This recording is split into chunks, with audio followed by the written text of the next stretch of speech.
कभी सुना नहीं, लेकिन अनुभव किया। मैं कॉलेज में एक भूतिया खोज पर था, एक लड़के के साथ जिसका नाम क्रिस फ्लेमिंग था। वह एक बहुत ही कूल इंसान था। हम सभी सामान्य कॉलेज भूतिया खोज गतिविधियों में थे, जैसे कि कथित रूप से प्रेतबाधित डॉर्म्स में घूमना और कुछ मजेदार चीजें अनुभव करना, लेकिन कुछ भी अजीब नहीं हुआ।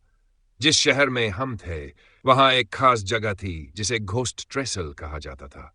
यह मूल रूप से एक रेलवे पुल था जो एक मक्का के खेत के बीचों बीच था और इसके नीचे एक मिट्टी की सड़क थी।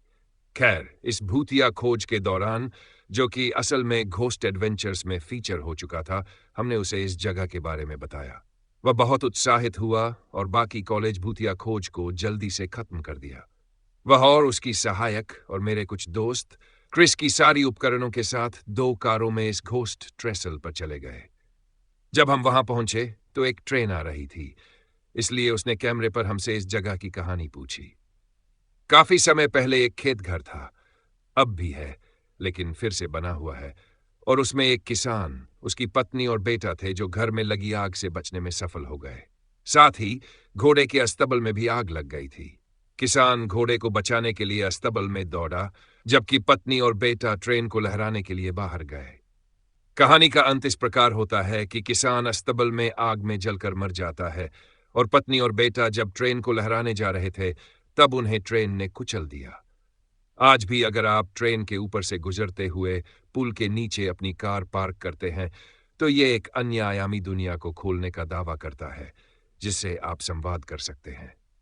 खैर, हम वहां पहुंचे और हमारी किस्मत के मुताबिक ट्रेन भी आ रही थी।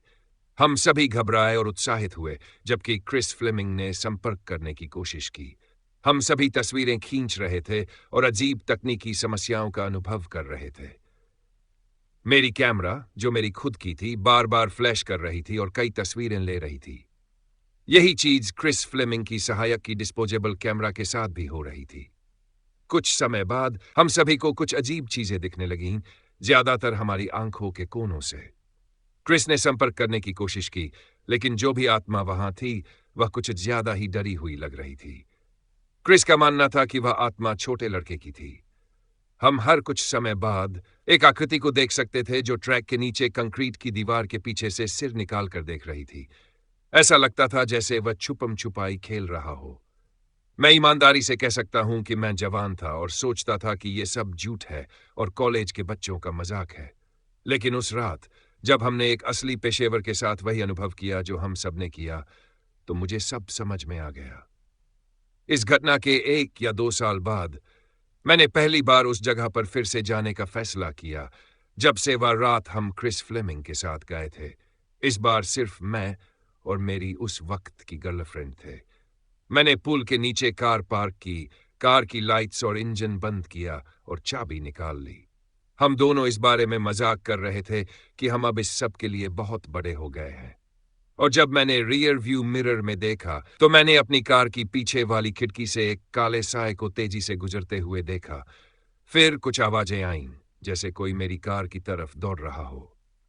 मेरा दिल पहले कभी इतनी तेजी से नहीं धड़क था और मैंने तुरंत चाबी इंजन में डाली और कार को तेजी से चलाकर वहां से निकल पड़ा। जो कुछ भी था, ऐसा नहीं लगता था कि उसे हम वहां चाहिए थे, और इसके बाद से मैंने पुल के नीचे या उसके पास से कभी नहीं गुजरा।